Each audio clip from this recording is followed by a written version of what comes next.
안녕하십니까. 셀트리온그룹의 서정진 회장입니다. 기업의 주된 목표는 기업의 연속적 안정적 성장입니다.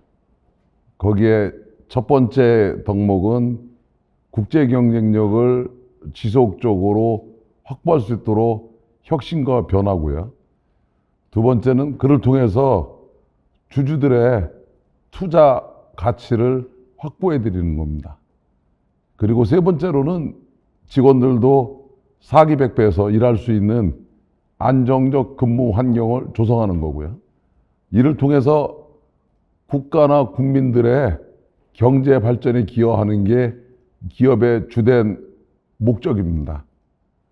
근데 최근 들어서 미국의 이제 트럼프 행정부 이후에 그 관세로부터 시작했는데 제약업계에도 관세, 약가 인하 이런 불확실성이 과대하게 확대되는 것 같아서 아무래도 대한민국에 대표할 수 있는 실질적으로 미국에 치료약을 수출하는 아마 유일한 회사일 텐데 제가 이것을 너무 이렇게 과민하게 받아들이실 일이 아니다 하는 걸 설명을 해드리는 것이 첫째로는 투자자들을 불필요하게 공포스럽게 하는 데에서 좀 정확하게 인식시켜드리는 게 중요하다고 생각했고요.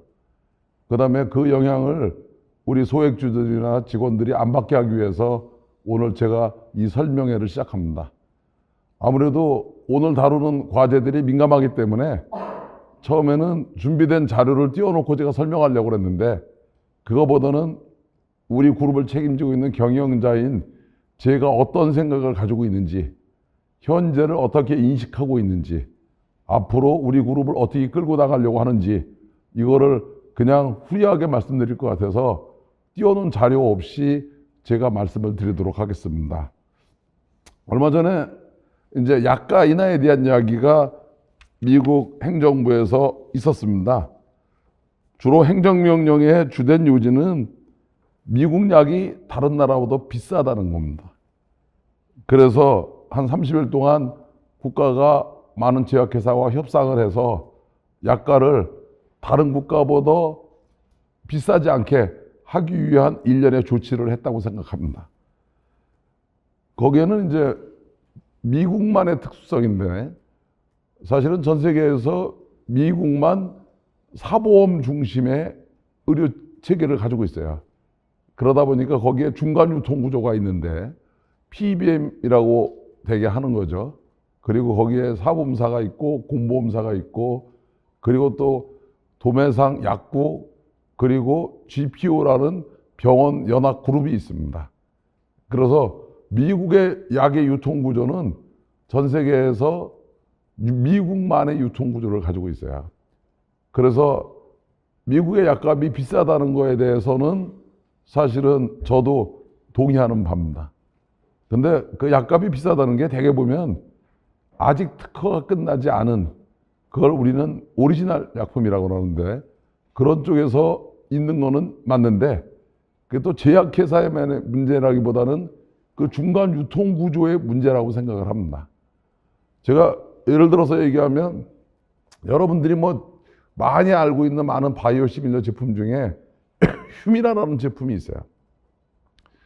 이게 이제 2년 전에 이제 바이오 시밀러가 개시됐는데 대개 오리지널 회사들은 웩 프라이스라는 게 있고 또 넷 세일즈 프라이스라는 게 있어요.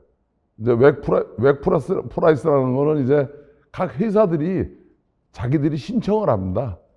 웩 프라이스를 놓고 정부랑 내고 하지 않아요. 그걸 놓고 PBM들이 내고를 해서 각 제품별로 넷 세일즈 프라이스를 결정을 하죠.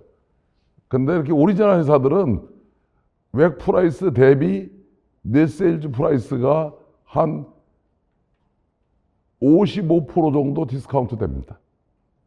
근데 바이오 시밀러는 웩 프라이스가 일단 출발을 5% 싸게 해요.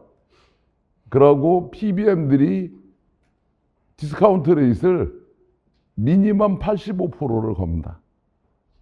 그래서 지금 현재 그 미국 안에서 휴미라도 팔리고 있고 바이오시밀러도 팔리고 있는데, 미국은 또 특징이 유럽하고 달리 텐더 방식을 선택하다 하는 게 아니다 보니까 처방하는 닥터 입장에서는 휴미라를 처방해도 되고 바이오시밀러를 처방해도 됩니다.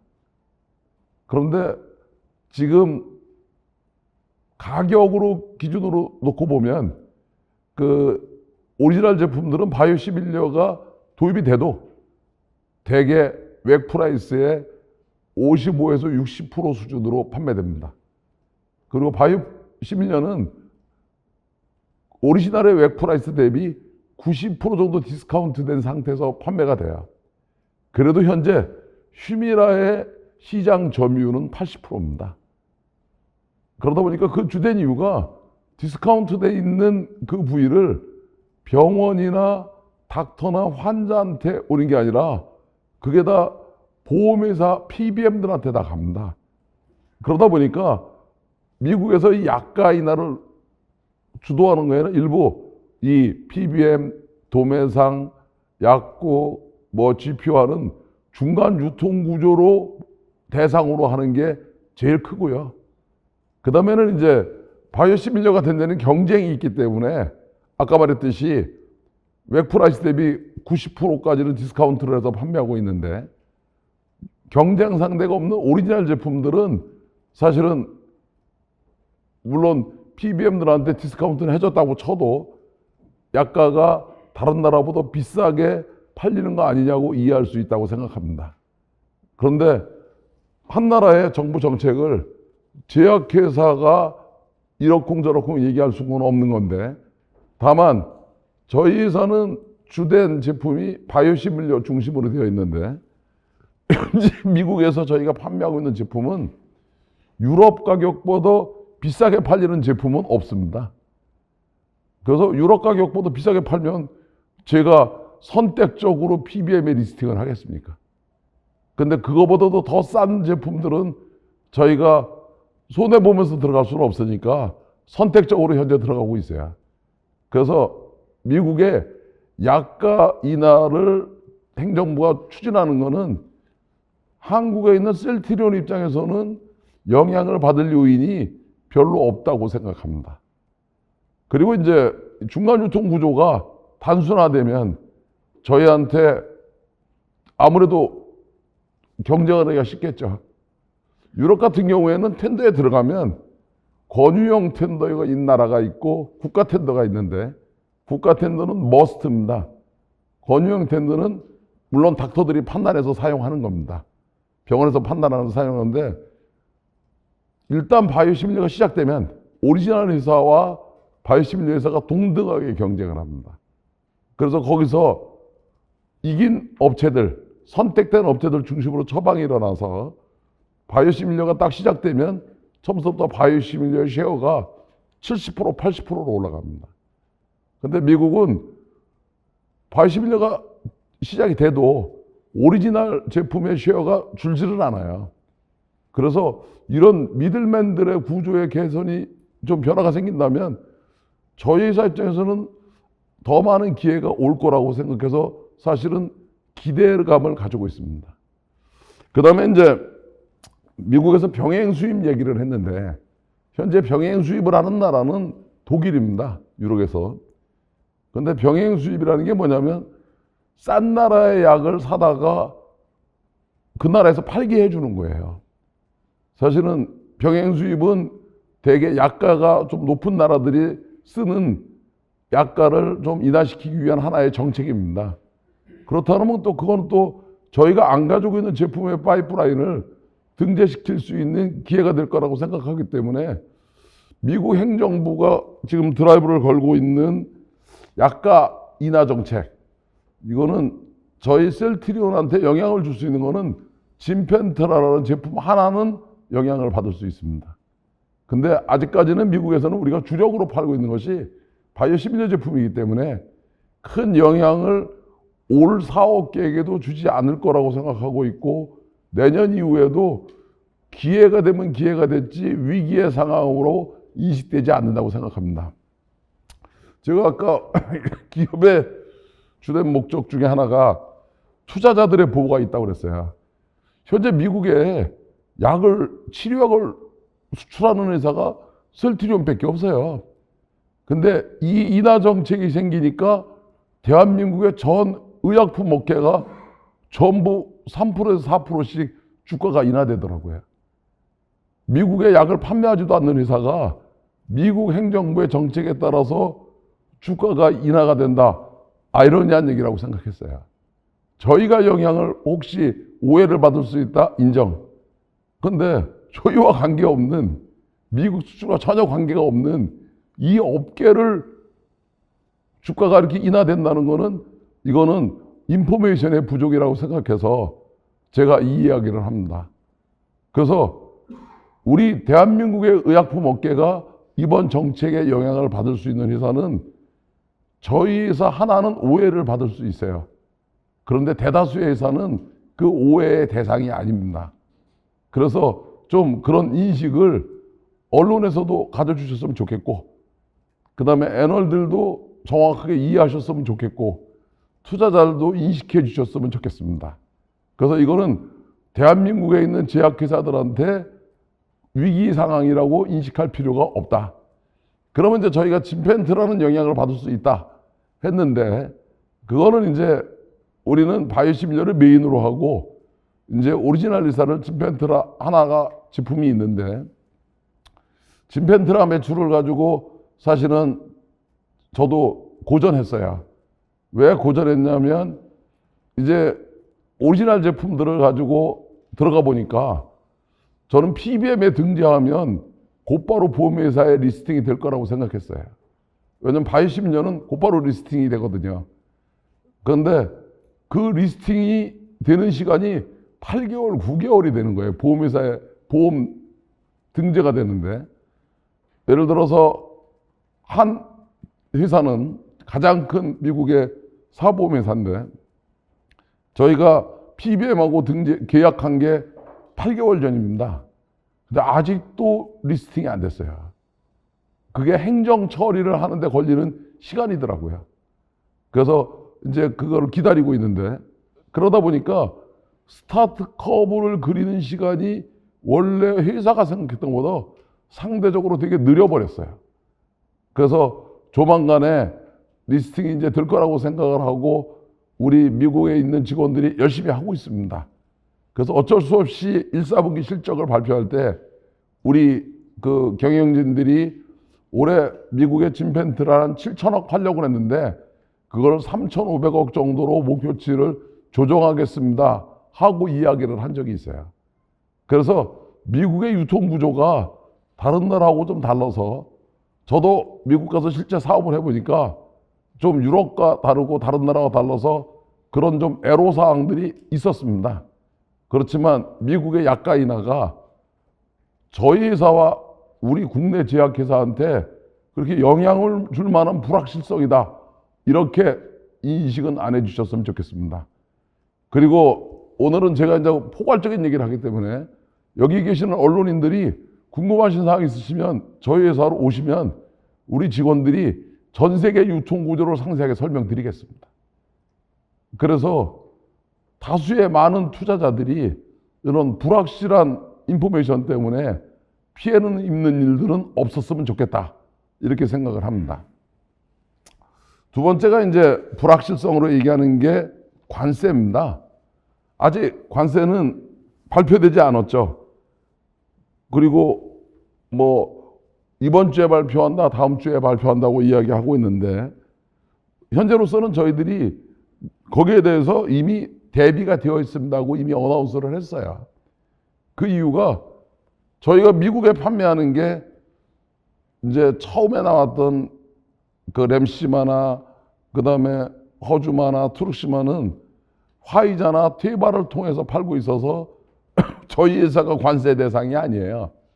그거는 이제 우리가 판매하는 수입처가 화이자고 테바다 보니까, 그렇지만 또 그쪽에 원가가 올라가면 안 되니까 같은 대응책을 써주고 있는데, 어쨌든 저희가 판매하고 있는 제품들은 이미 재고를 미니멈 15개월에서 맥시멈 21개월을 가지고 있어서 관세가 어떻게 발표가 되더라도 늦어도 최소한 26년 말까지는 거기에 영향을 받지 않습니다.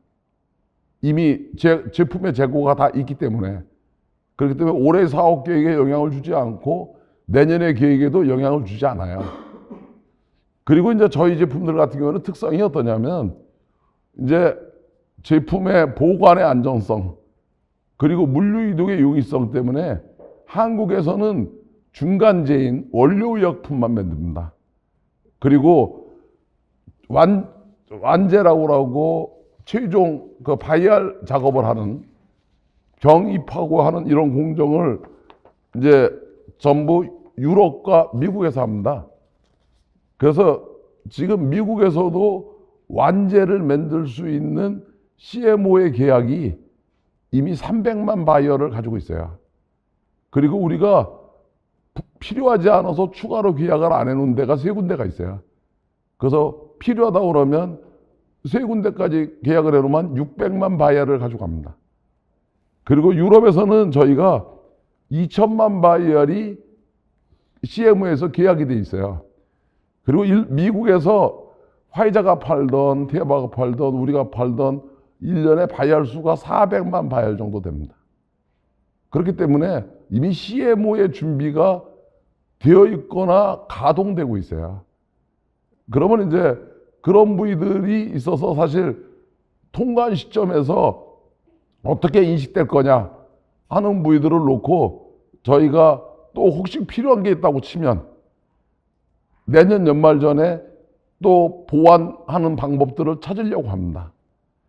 그리고 이제 이 원료의약품도 저희가 이미 전체 생산량의 15%는 CMO를 통해서 하고 있습니다. 그거는 항상 미국 사이트로 옮길 수 있는 준비가 되어 있는 파트너입니다. 장기 계약으로 되어 있고 그렇기 때문에 26년 말까지는 관세의 영향을 전혀 받지 않는다. 그리고 26년 말 이후에 혹시 받을 수 있는 요인이 있다고 치면 기존에 투자되어 있는 계약되어 있는 CMO를 통해서 영향을 최소화시킬 수 있는 준비가 되어 있거나 액션할 수 있도록 이미 레디가 되어 있다. 그리고 이제 미국에 공장 투자를 할 거냐 하는 질문들을 많이 하셨는데 물론 미국의 공장 투자는 우리가 좀 신중하게 생각해 봐야 됩니다. 현재 우리가 한 10만 리터를 한국에 짓는다 그러면 1조 3천억 정도 드는데 미국에 짓는다 그러면 2조 원 정도는 들 거라고 생각해요. 그래서 이미 우리 직원들이 미국 8개 주에 48개 사이트에 대한 스터디를 해놨어요. 그리고 이게 경제성이 있느냐 없느냐 하는 것도 따져보고 있는데 요번에 이제 미국 정부가 관세에 대한 부위가 구체화되면 그걸 보고 신중하게 따져볼 생각입니다. 그런데 현재 준비하는 걸로 충분한지 일부 좀 더 보완할 필요가 있는지 그래서 그런 필요한 판단이 있다고 생각하면 연말까지는 그거에 대한 결정도 하려고 합니다. 그러다 보니까 우리가 CDMO 사업을 하려고 했던 부위도 올 상반기 안에 방향을 다 결정하려고 하다가 이런 것들을 복합적으로 생각해서 올 연말쯤에서 결정을 하게끔 우리가 타이밍을 일부 조정을 했습니다. 그럼 관세에 대해서 제 결론은 뭐냐? 2026년까지 관세 영향을 전혀 받지 않는다. 받는다고 26년 이후에 받는다고 쳐도 이미 그 영향이 크지 않게끔 이미 생산 방식 자체가 CMO 완제 생산 방식을 가지고 있다. 그리고 원료의약품도 필요하다고 그러면 미국 사이트로 옮길 수 있는 파트너와 장기 계약 중에 있다. 그래서 CMO를 통해서 이제 그런 것들을 보완하는 준비도 되어 있다. 그럼 이제 CMO로 옮겼을 때는 원가가 어떻게 될 거냐? 일부 상승할 수 있습니다. 우리 내재 생산보다는. 그 원료의약품에서는 이미 근데 완제는 전부 CMO에 의존하고 있어요. 왜 의존하고 있냐? 완성품을 한국에서 만들어서 미국과 유럽으로 수출을 했을 때는 유효성 확보나 안정성 확보나 물류 코스트가 유리하지 않습니다. 그래서 한국에서도 완제 사이트를 가지고 있는데 그 양은 주로 아시아권에 공급하는 사이트다. 그래서 관세에 대해서 아직 발표는 안 했지만 어떻게 발표가 돼도 저희 회사에 미치는 영향은 크지 않을 겁니다. 그래서 그렇게 준비되어 있다는 얘기를 이미 2번에 걸쳐서 어나운스를 했는데 아직도 불확실성이 있다고 하시기 때문에 제가 여기서 다시 한번 단정적으로 이야기를 드리는 겁니다. 그래서 저희 직원들을 통해서 또 그러면 니네가 계약되어 있는 사이트가 어디냐? 현재 어디가 하느냐? 이런 자세한 얘기들은 물어봐 주시면 답변을 드리도록 하겠습니다. 그 다음에 요새 이런 거를 하면서 또 제품에 대한 인허가를 좀 용이하게 하는 변화가 일어나고 있습니다. 그 미국이 주도해서 일어나고 있고요. 유럽이 따라가고 있는데 결론적으로 말하면 바이오시밀러는 3상의 데이터 없이 1상의 데이터로 허가를 해주겠다는 뜻입니다. 그런데 미국은 원칙적으로 먼저 어나운스를 했고 유럽은 아직까지는 거기에 완전 동의를 하고 있지는 않아요. 근데 저희가 매출액 중에 사실은 제일 큰 쪽은 유럽입니다. 유럽이 저희가 전체 매출액 중에 유럽이 차지하는 점유율이 한 50% 되고요. 미국이 28%고 나머지가 일본이나 한국이나 기타 국가들인데 그러다 보니까 유럽과 미국의 그 최대 공약수로 저희가 제품을 개발을 하고 있어요. 그러다 보니까 이번에 변화로 저희가 30년까지 추가적으로 바이오시밀러가 나가는 제품이 23개가 되겠습니다.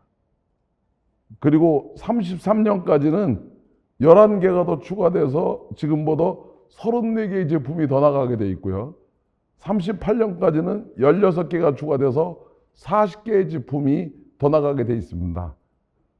우리가 당초에 생각했던 R&D 예산 범위 내에서 이야기를 드리는 겁니다. 그러다 보니까 이런 면은 무척 우리한테 좋은 기회라고 생각합니다. 그럼 이런 변화가 저희 회사한테는 어떤 영향을 주냐면 이제 일상 데이터만으로 허가를 한다는 것이 쉬운 것 같은데 사실은 더 어려운 거예요. 일상 데이터만 가지고 3상 데이터 없이 허가를 내주겠다는 얘기는 일상 데이터가 안정성만 보는 게 아니라 동등성과 유효성을 같이 보증할 수 있어야 된다는 얘기입니다. 그러다 보니까 R&D 실력이 있는 회사가 자체 생산하는 능력을 가지고 있고 자체 판매하는 마음까지 가지고 있는 회사한테는 더 큰 기회라고 생각합니다. 그래서 이 부위는 당초 제가 생각했던 것보다 25년 이후에 회사의 매출과 이익이 더 급격하게 늘어갈 수 있는 기회라고 생각합니다. 그리고 전에 얘기 드렸듯이 저희가 바이오시밀러 전문 업체가 아니라 신약과 바이오시밀러를 같이 하는 회사가 될 거라고 얘기했는데 그래서 지금 현재 저희가 임상을 신약을 들어가는 게 컨주게이션과 다중항체를 가지고 25년에 4개, 26년에 2개, 27년에 5개 요게 일상을 목표로 해가지고 35년까지 13개의 프로젝트가 정상적으로 진행이 되고 있습니다. 그래서 바이오시밀러의 제품이 더 다양해지고 신약이 계획대로 가고 있기 때문에 회사의 미래의 안정성에 그리고 성장성에 더 큰 장점을 가지고 있다 이렇게 생각을 합니다. 그 다음에 이제 앞으로의 전망은 그러면 어떠냐 하는 얘기를 드리면 이미 올 초에 저희가 올해 5조를 목표로 합니다 하고 말씀을 드렸어요. 그리고 그 중에 1사분기 거를 계획에 큰 차이 없이 됐습니다 하고 어나운스를 했어요. 근데 작년에 3조 5천억을 팔던 회사가 올해 5조를 가지고 간다는 건 엄청난 신장을 한다는 거거든요. 여기에 미국의 약가 인하가 영향이 없다. 기회는 기회였지 하고 말씀드렸어요. 올해 내년 관세의 영향이 없다. 이렇게 말씀을 드렸어요. 그러면 당초 회사가 어나운스한 대로 간다는 뜻입니다. 그래서 5조였을 때는 뭐 이제 목표를 5조로 가져간다는 얘기는 결론적으로 레인지를 어느 정도 가지고 간다는 뜻인 거죠. 그래서 제가 그룹을 끌고 나가면서 어떻게 생각하냐, 25년이 작아도 4조 6, 7천억 이상, 그리고 5조 범위 안에서 매출이 종료되지 않겠는가 생각하고 직원들을 독려하고 있어요. 그랬을 때는 이제 4, 4분기에 가면 매출 원가가 1, 4분기가 47%였는데 아마 30% 혹은 20% 후반대에 갈 거라고 생각합니다. 이것도 이미 작년부터 계속 어나운스한 사항이에요. 그러면 이제 작년에 합병 때문에 생겼던 매출 원가가 이제 낮아지는 효과, 이런 것들, 그리고 상각이 이루어지는 효과, 이런 것들이 다 반영돼서 1, 4분기보다 2, 4분기가 월등히 좋아질 거고요. 2, 4분기보다 3, 4분기가 더 월등히 좋아질 거고 4, 4분기가 더 월등히 좋아질 거라고 생각을 합니다.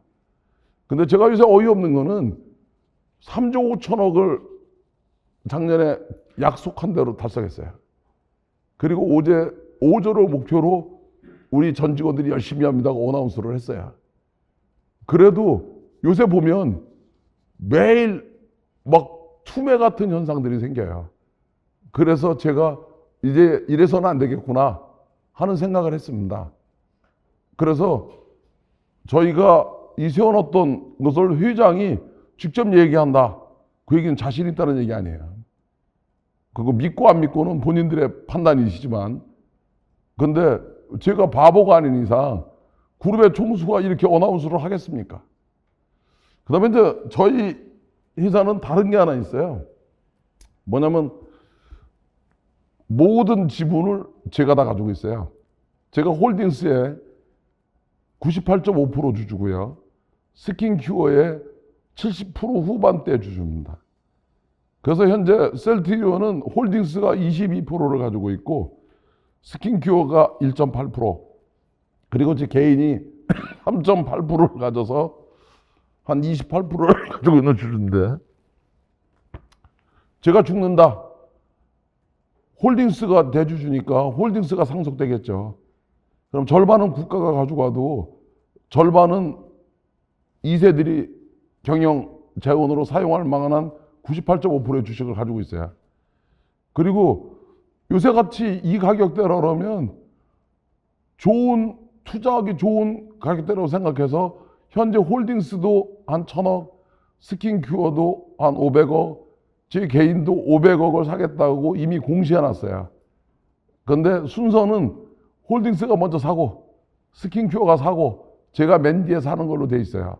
왜냐면 제 개인 이익보다는 법인들의 이익이 더 우선하니까. 그리고 우리 직원들이 또 우리 사주를 또 결의하더라고요. 대주주도 더 살 용이 있고, 그건 뭐냐면 이 가격 정도라면 저도 투자 가치가 있다고 생각하는 거예요. 그래서 물론 이제 롱으로 투자하시는 분도 계시고 숏으로 투자하시는 분도 계세요. 근데 3조 5천억인 회사가 5조를 가서 그렇게 계속 발전을 한다고 그랬을 때는 롱으로 투자하시는 게 더 효과적이지 않을까 하는 권유를 드립니다. 그리고 이제 뭐 숏으로 투자하시는 분들도 계시기 때문에 주식이 좀 너무 저평가됐다고 생각하면 지속적으로 자사주를 사서 소각하겠습니다. 그리고 대주주들도 계속 사들어가겠습니다. 그리고 뭐 제가 작은 사업가도 아니고, 그래서 가급적이면 저희 투자자들이 만족하실 수 있도록 회사는 계속 신장시킬 테니까 숏보다는 좀 롱으로 많이 투자들을 좀 해주셨으면 하는 부탁의 말씀을 드리겠습니다. 그래서 오늘 이제 우리 제약 업계에 있는 불확실성에 대한 설명을 드렸습니다. 불확실성의 설명을 드리다 보니까 미국의 약가 인하에 대한 한국에, 그리고 셀트리온에 미치는 영향을 설명드렸고, 그 다음에 관세에 대한 우리 회사의 준비 상태를 말씀드렸는데, 우리 상태만 얘기하면 우리나라 대다수의 제약회사들은요 미국에 수출하는 치료약 없어요. 있어도 의약 예품들이 좀 있을 뿐이지. 그러면 대한민국이 미국 관세 때문에 의약품 업계가 불확실성이 있는 게 아닙니다. 그래서 언론들도 좀 그 부위를 좀 정확하게 안내해 주셨으면 좋겠어요. 그래서 오늘도 아침에 방송 보니까 대한민국 경제를 불안하게 하는 요인 중에 하나 의약품의 관세 이렇게 나오더라고요. 그래서 제가 오늘 내가 이 설명을 하기라고 계획을 세우기를 잘했다 이렇게 생각했습니다. 그 다음에 이제 그냥 치고 지나갔을 텐데 미국이 약가 인하만이 아니라 바이오시밀러를 통해서 약가 인하 효과를 키우기 위해 가지고 허가 조건을 완화시킨 게 어떤 영향이 있느냐를 말씀을 드렸어요. 그리고 그러면 이 산업을 리딩을 누가 할 거냐? 아마 많은 투자자들은 셀트리온이 가장 리딩 컴퍼니라고 생각하실 거예요.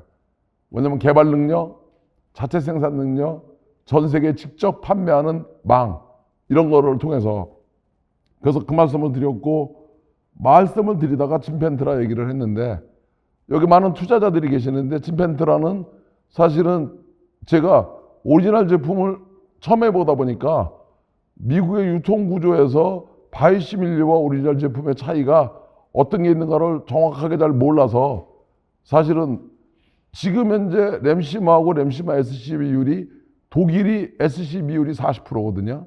서유럽이 30%예요. 그 정도로 빨리 확산될 줄 알았어요. 그런데 미국이 보험회사가 승인을 안 해주면 처방을 할 수가 없어요. 그런데 PBM 있죠. 또 PBM들도 그냥 있는 게 아니라 저희랑 협상을 하는 건 PBM이 하청을 준 회사랑 협상을 해요. 그럼 거기랑 계약을 하면 걔가 메인 PBM한테 또 승인을 받고 또 각 보험회사한테 승인을 받으러 다녀요. 그러다 보니까 그게 아직도 9개월이 돼도 가장 큰 제일 보험회사는 등재가 안 되고 그러다 보니까 우리가 처음에 생각했던 것보다 속도가 좀 빨리 가파르게 가지 않아서 좀 실망시켜드는 부위에 대해서는 대단히 죄송스럽게 생각합니다. 그렇지만 어쩔 수 없이 램시마 비율로 유럽이 성장했듯이 미국도 진펜트라의 성장은 따라갈 거라고 생각합니다. 그러다 보니까 올해 그런 것들을 다 고려해서 제가 25년의 전망치를 대개 말씀을 드렸습니다. 대개 오늘 제가 말씀드린 범위대로 1, 4분기보다 2, 4분기, 2, 4분기보다 3, 4분기 그래서 2, 4분기는 6월까지인데 저희가 안 하던 걸 하려고 합니다. 7월 중순 되면 전망치를 예고하려고 합니다. 그리고 8월 달에 가가지고 전망치를 발표하려고 합니다. 그래서 한 분기별로 항상 좀 더 빨리 주주분들한테 투자자분들한테 어나운스해 드리도록 하겠습니다. 그래서 가급적이면 여기 이제 와 계신 투자자들 중에 롱을 하시는 분도 있고 숏을 하시는 분도 계실 텐데 숏 하시는 분들도 대개 내가 해외 가서 IR 할 때 만났던 분들일 거 아니에요. 홍콩에서 만났던 싱가포르에서 만났던 맨하탄에서 만났을 텐데 제가 그 하는 말들은 대개 약속을 지키는 걸 보셨을 거예요. 그래서 숏으로 투자하는 것보다는 롱으로 투자하는 것 쪽으로 포지션을 좀 바꿔주셨으면 부탁의 말씀도 좀 드리겠습니다. 그래서 하여튼 기업의 목적인 연속적인 기업의 안정적 성장 제가 살아있는 한 최선을 다해서 하겠습니다. 그 다음에 주주 가치들을 확보하기 위한 대주주의 노력 어느 회사보다 열심히 하겠습니다. 그 이유 저는 우리 회사에 투자한 주식을 매각할 계획이나 회사를 매각할 계획이 없어요. 이 회사를 키워놓고 내 후배들한테 넘겨주고 죽을 겁니다. 제 나이도 지금 70인데 이제 제가 한 7년만 더 일할 기회가 주어진다면 그런 얘기를 한 적이 있었는데 그동안 거기에 매진할 겁니다. 그리고 뭐 가끔 가다가 포브스 얘기하면서 한국의 몇 번째 부자 뭐 그러면서 항상 제가 나오는데 저 유지비 많이 안 드는 사람이에요. 그저기 한 달에 여기에 들어와 계시는 언론인들보다 제가 한 달에 생활비가 많지 않을 겁니다. 어제 함흥냉면, 비빔냉면 제 비서 보고 시켜오라 그래가지고서는 비서 둘하고 같이 먹었어요. 오늘 우리 회사에서 떡국 한 그릇 먹었어요. 그리고 맨날 입고 다니는 옷 똑같잖아요.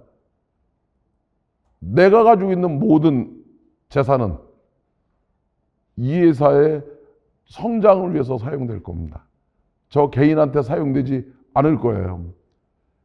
그래서 직원들이 우리 회사에 있었던 것을 무척 자랑스러워하게 하려고 합니다.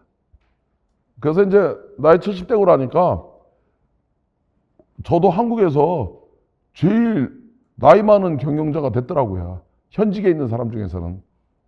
그런데 저랑 나이 또래에 있는 같은 비슷한 사람들이 언제까지 일할 거냐고 물어봐요. 그런데 해보니까 저도 떠나고 싶은데 그렇게 안 되더라고요.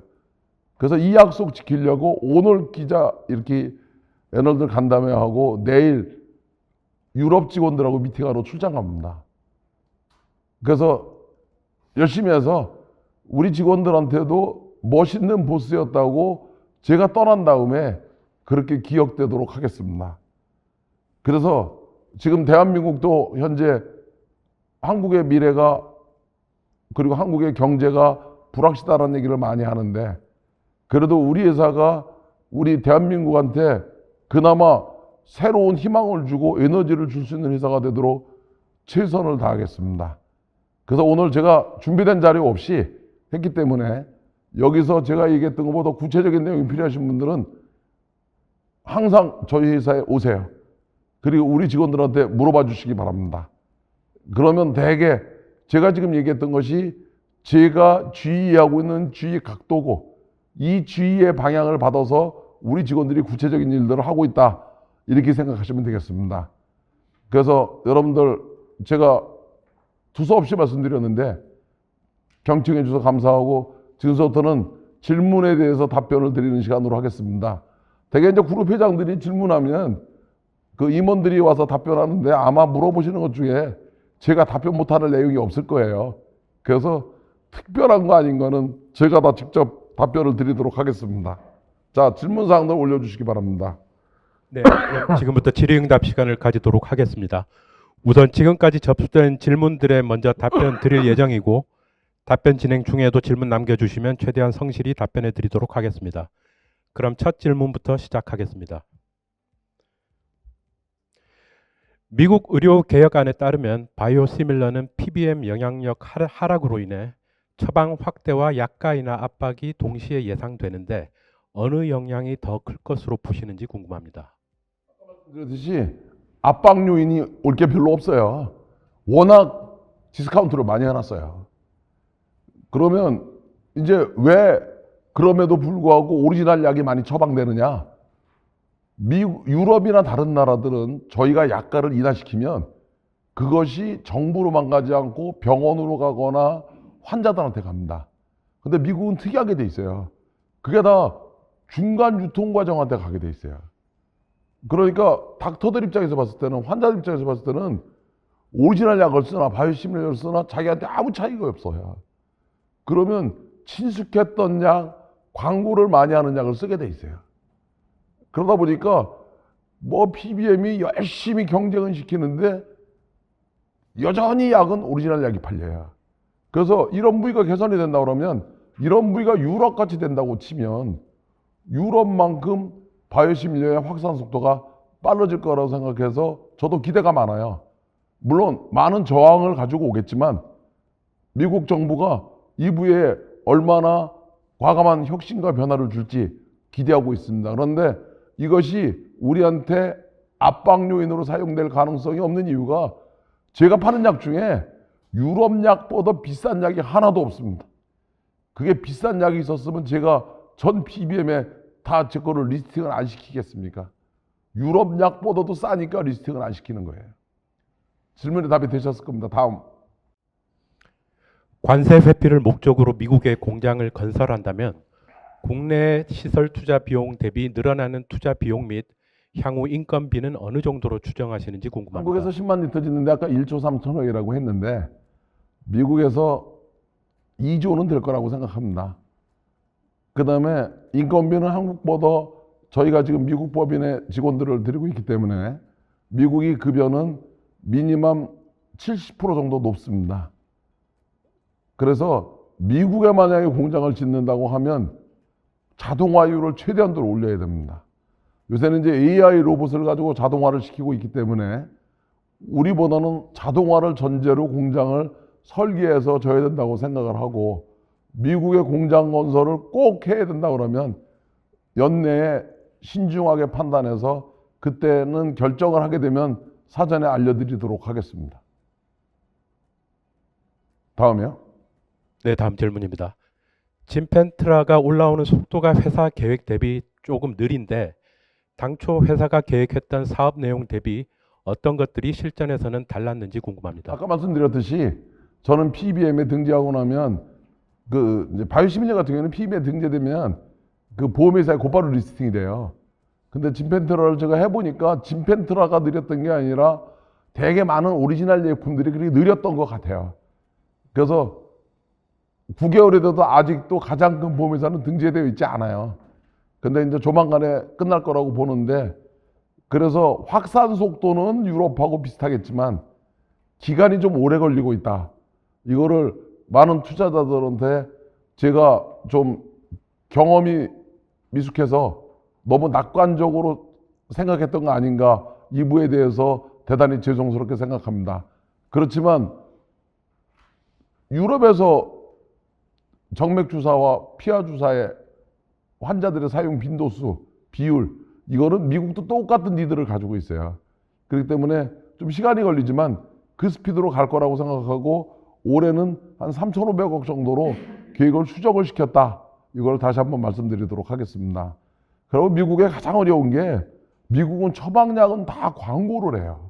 여기 전 세계에서 처방약 광고하는 나라가 미국밖에 없는데, 우리 경쟁사들이 1년에 광고비로 5천억 이상을 써요.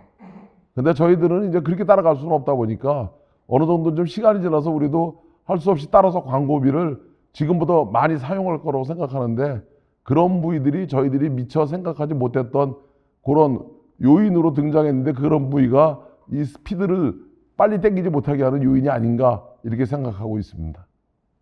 다음. 바이오시밀러 이외에 향후 회사가 집중할 사업 분야의 우선순위를 정해둔 것이 있는지 궁금합니다. 우선순위의 1번은 이제 바이오시밀러도 중요하지만 신약으로 가는 건데, 아까 말했듯이 그 29년서부터 출시를 목표로 지금 현재 이미 13종의 신약을 하고 있어요. 그리고 성적들이 무척 좋게 나가고 있고, 이 부위 지속적으로 투자할 것이고, 그 다음에 미국 관세가 이제 오픈이 되면 기존의 셀트리온 사업은 크게 영향을 안 받는데 CDMO 사업은 그거에 맞춤형으로 투자를 해야 된다고 생각합니다. 그래서 기다리고 있어요. 그래서 그런 부위는 다 고려하고 반영시켜서 연말쯤 결정하려고 합니다. 다음. 올해 이미 많은 금액의 자사주 매입을 진행하셨습니다. 자사주는 계속 취득할 계획이신지요? 올해만이 아니라 앞으로도 자사주는 계속 취득하겠습니다. 그리고 취득되는 자사주들은 지금 현재 저희가 자사주를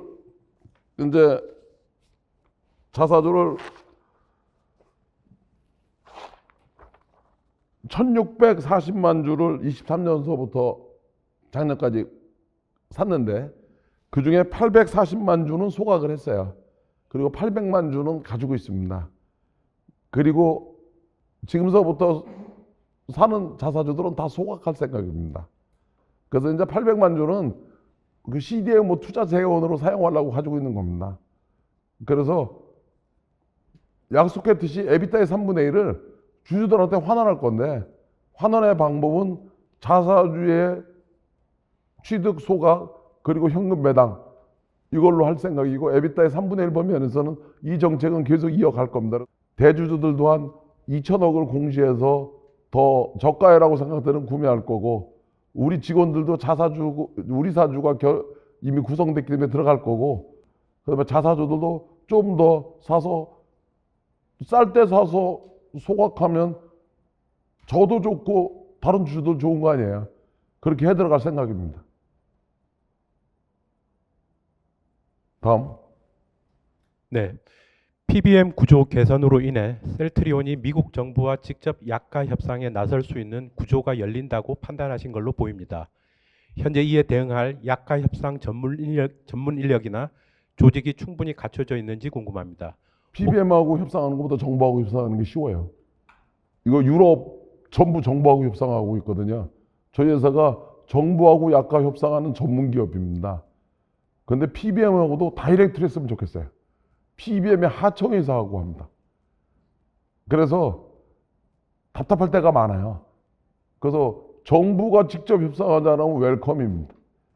그리고 그거를 위해서 추가적으로 경험을 쌓아야 될 필요도 없이 이미 경험이 제일 많은 회사입니다. 다음. 셀트리온이 언급한 병행 수입 기반 제품 확대 계획과 관련해 현재 미국에 출시되지 않은 자사 보유 제품 중 병행 수입 1순위 후보군으로 검토 중인 품목은 무엇인지, 제품 선정 기준은 어떻게 되는지 궁금합니다. 아직까지 그것까지는 생각 안 했는데요. 사실은 이제 독일에서는 이제 램시마 SC가 가격이 좀 높거든요. 근데 램시마 SC가 병원에서 처방하는 약의 3분의 1은 병행 수입으로 들어온 거예요. 3분의 2는 우리가 제 가격 받고 판 거고. 그래서 병행 수입 업체 견제하는 연구를 무척 많이 했는데, 그러다가 병행 수입 업체에 대해서 우리 김영기 부회장하고 제가 아주 전문가가 됐어요. 그래서 병행 수입으로 가면 공부는 되어 있으니까 이거 가지고 우리도 도매상 하나 차리면 되거든요. 그래서 하면 나쁠 것도 없다 이렇게 생각하고 있습니다. 그래서 병행 수입에 대해서 처음 듣는 단어가 아니라 디펜스하는 연구를 했는데 그게 사업 아이템이 될 줄은 몰랐어요.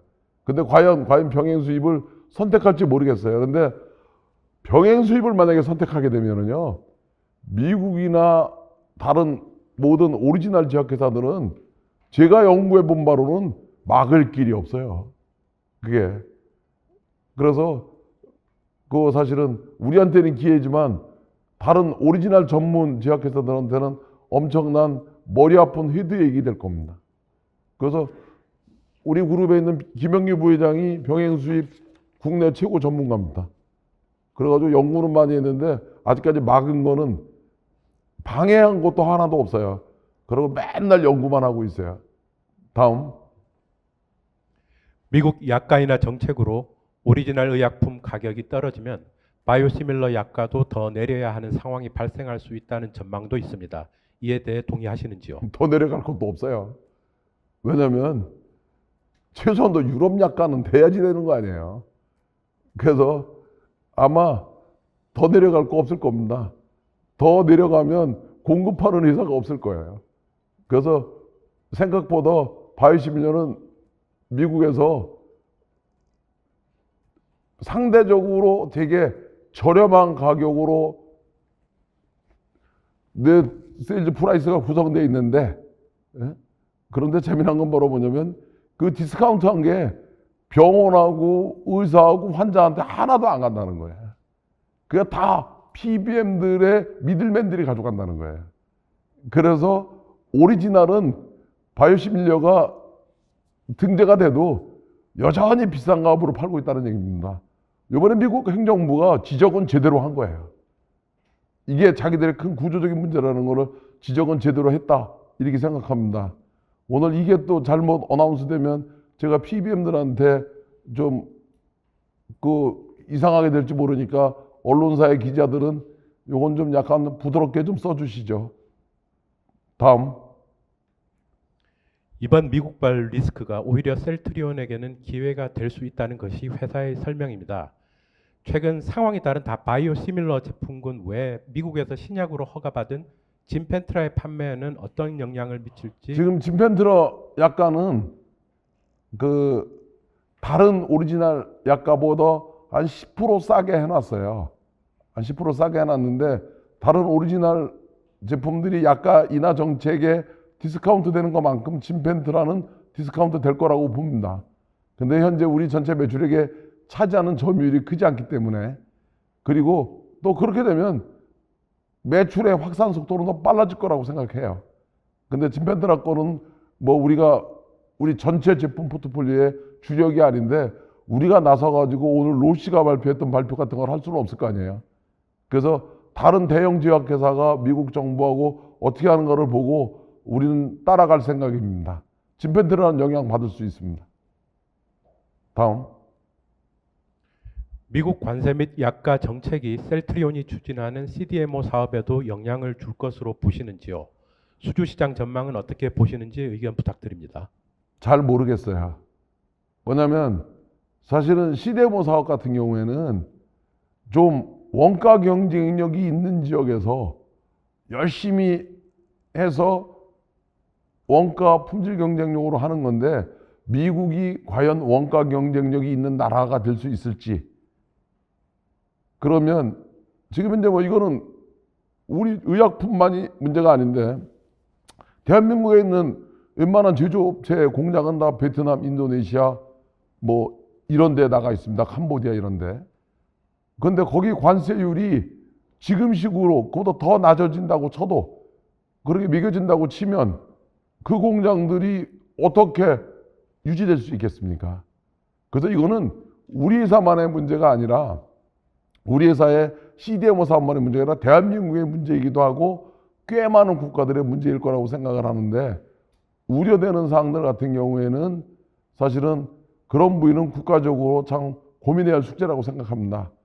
그래서 이제 CDMO 사업을 연말쯤에서 결정하려고 하는 이유가 그냥 미국으로 들어가는 것만이 답이냐 이거에 대한 답도 아직 제가 클리어하게 내지는 못했어요. 그래서 그런 것들을 다 고려해서 연말쯤 원래는 6월 말까지 결정하려고 했던 것을 12월 말까지는 결정하려고 합니다. 이거는 여러 가지 복합적이고 복잡한 문제가 섞여 있다. 이렇게 이해하시면 되겠습니다. 다음. 가이드라인 변경에 따른 파이프라인 보강 계획이 포함되어 있는데 미국향 제품 생산시설 관련 계획도 있을지 궁금합니다. 아까 다 말씀드렸는데 이제 여러 가지를 복합적으로 생각해서 신중한 판단을 연말까지는 하려고 합니다. 왜냐하면 제품 수가 계속 늘어나고 있으니까요. 그래서 이런 것들을 그 원가라든지 경쟁력이라든지 세제라든지 이런 것들을 다 생각해서 판단하겠습니다. 다음.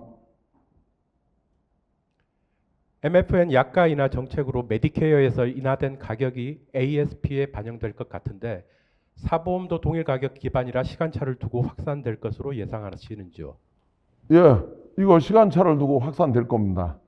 근데 아까 말했듯이 바이오시밀러는 그 메디케어에서 더 가격이 낮아요. 메디케어에서는. 그래서 원래 바이오시밀러는 메디케어 쪽에 저희가 등재를 안 한 게 더 많아요. 그래서 메디케어에서 바이오시밀러는 더 하락할 요인 없어요.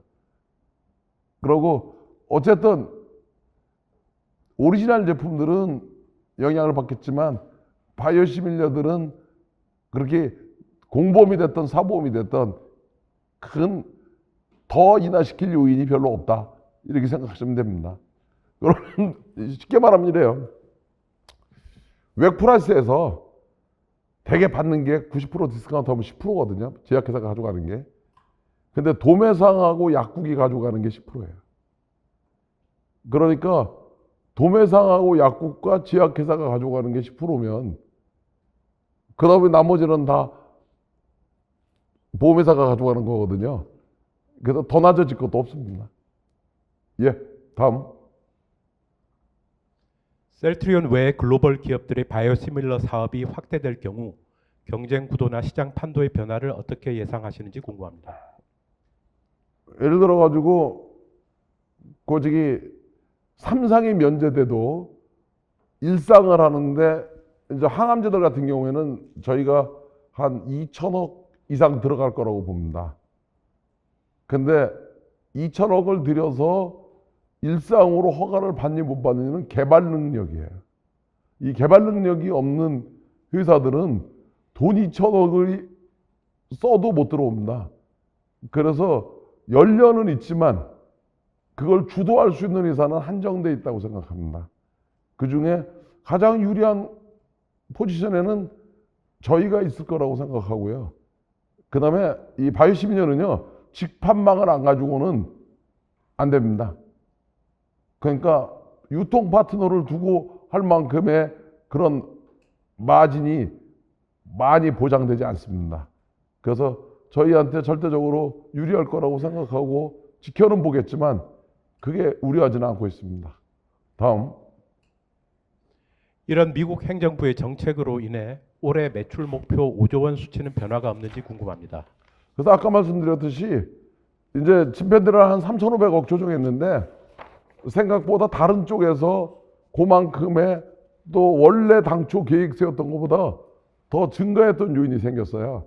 그래서 전체는 그냥 변화를 안 시키고 있는데 이거는 이제 저희가 가져가겠다는 목표고 이것을 어느 레인지 안에서 실현시키느냐인데 제가 말했던 그 레인지 범위 안에 있을 거라고 생각하는데 사실은 뭐 우리가 합병에 대한 매출 원가의 이제 정상화, 이연 자산에 대한 상가, 그리고 제품이 늘어나는 거에 대한 매출의 증대 그렇게 놓고서는 4, 4분기 정도의 에비타와 영업이익을 놓고 보면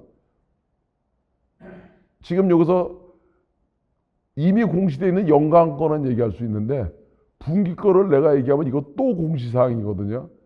그런데 여러분들이 예측했던 기대치보다 좋을 겁니다. 그리고 직선형으로 신장하지 않고 약간의 하반기서부터 곡선형을 그릴 거라고 생각하시고 기대해 주셨으면 좋겠습니다.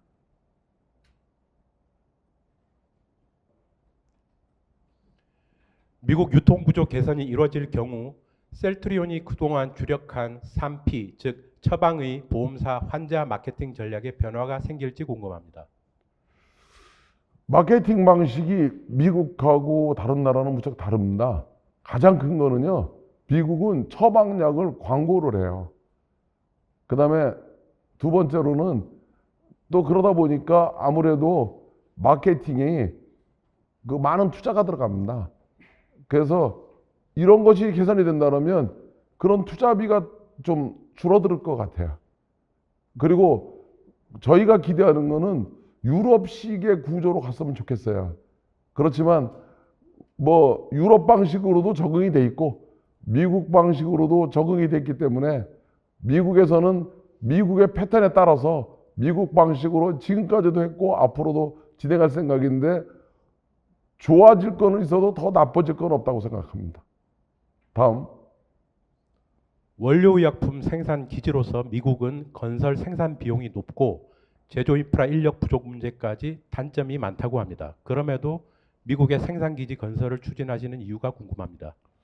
미국 정부의 정책을 사실은 경청해야 되고 일부는 같이 협력해야 된다고 생각합니다. 그 지역의 물건을 파는 입장에서 봤을 때는. 그렇지만 경쟁력이라는 것이 전제가 돼야 되기 때문에 신중하게 생각하겠다. 그리고 그 생각을 길게 하지 않고 연말 안에는 결정하겠다. 이게 아까 드렸던 답변입니다. 다음. 네, 마지막 질문입니다. 만약 트럼프 미국 관세 대응을 위해 현지 생산시설 확보를 고려하시고 계시다면 지역은 어느 쪽을 고려하시는지 궁금합니다. 혹은 어느 주가 생산시설이 있기에 적합하다고 생각하시는지요? 지금 미국에 우리 한국 기업들은 많이 텍사스로 가 있어요. 달라스 쪽에. 근데 제약회사들은 되게 뉴저지에 가 있습니다. 그런데 이제 그 이유가 제약회사들은 오염에 무척 민감합니다. 그래서 그 8개 주를 다양하게 봤어요. 어느 게 더 좋을까? 그래가지고 우리가 만약에 굳이 선택을 꼭 해야 된다 그러면 우리도 남들이 많이 선택했던 방향 쪽으로 가지 않을까 이렇게 생각하고 있습니다.